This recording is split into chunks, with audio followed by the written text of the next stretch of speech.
toxic na, hindi corrupt, wrong term. Mabawasan ng toxic na mga opisyal ng gobyerno. I stand correction. Baka mamaya, ayan na naman to si Trillanes eh. Hindi. Mali yung word ko. Mali.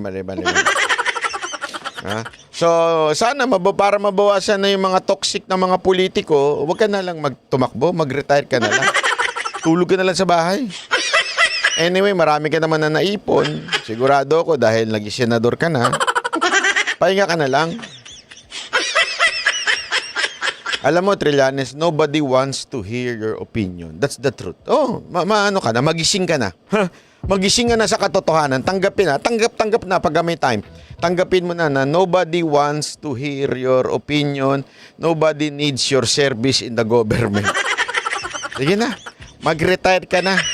Okay ba yun? Ha? Okay.